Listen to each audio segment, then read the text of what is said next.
Okay. I'll go dip one time. Nothing happens. Nothing happened. I'm the same as I went down. I still have the same leprosy that I had when I went down in the water. And he says, dip again. Second time. Come back up. Guess what? Still the same to me. Dip again. Told him to dip 7 times. Why? He had to do it over and over again to make his belief a reality. Had he stopped at 6, he never would have come into the reality. Can I tell you, some of you are stopping too quickly before you get into the reality? Then all you have to do is believe one more day, and you can step into it, but somehow you let the dream go. You let distractions come in and take you off course. Oh, Jesus, I'm talking to somebody. I feel it. I am talking to somebody. I'm talking to you. What do you believe? Whatever you believe in, you believe it until it comes to pass. I don't care what it is. Hold on, I'm getting too excited. So you're saying, Prophetess Kelly, if you sow once, you got to sow again. And you continually sow until you feel that thing. And the moment you start to feel it, it will become fulfilled. Yes, you'll live in the experience of it. Don't give up. You've got to believe it until it comes to pass. Principle number 20. There must be first a demand before supply is of use. The hunger that we feel is but the prompting of the divine within us, which longs with an infinite longing to fill us. It is but one side of the law of demand and supply, the other side of which is unchangeable, unfailing, the promise. Whatever you ask for in prayer, believe that you have received it, and it will be yours. The supply is always equal to the demand, but there must be first a demand before supply is of use. You see, supply is not going to come to you if there's not a demand placed on it. It's there, it's available, it's ready, and it's waiting for you. But unless you call it, it's not coming.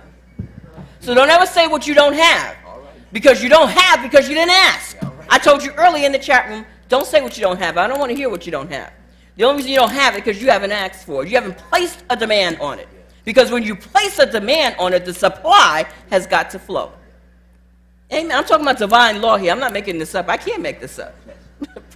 Prophet Fitzroy. And you know, Prophet Kelly, I look at the word demands, and I broke it down to the man's hand.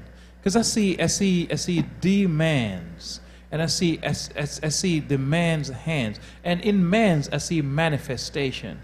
And so I added all up together, and I put demands is the manifestations of God's hand in me. Amen. And here's another key. I love this scripture. Whatever you ask for in prayer, believe. Believe. Whatever it is that you're asking for, whatever it is that you're placing a demand on, you've got to believe that you, look what it says here, not that you're going to get it. The scripture doesn't say, I believe I'm going to get it. Not in the future. There is no future. It's only now. Only now. It says, believe that you have what? Received it. I already have it. Yes. I'm not waiting for anything. I already have it. I have it now. And it will be yours. So can I leave you with that? Believe that you receive it. It's already yours. Prophet Manasseh. There was a story, and I just felt very compelled to tell this, about Prophet Mosley. And they were at a church, and he was prophesying, and there was a woman that wanted a car.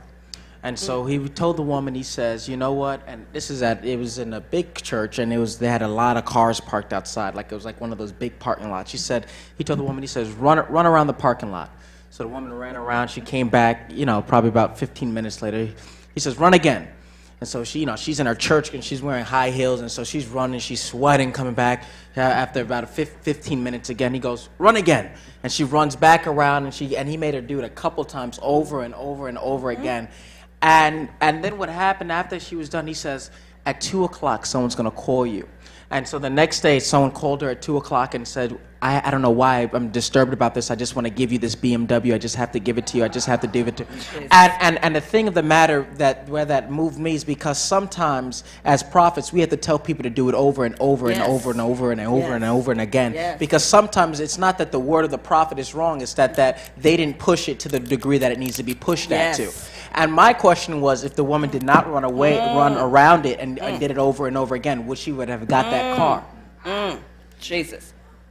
Jesus. You know, I believe even in the running, something was happening with her faith. I believe she said, I believe. I don't understand it. I believe. Go back and run again. I believe. Can I tell you, you need to stand and believe. Place your demand and believe. God bless you. Thank you for staying with us for the teaching of the word. Stay tuned. We'll be right back.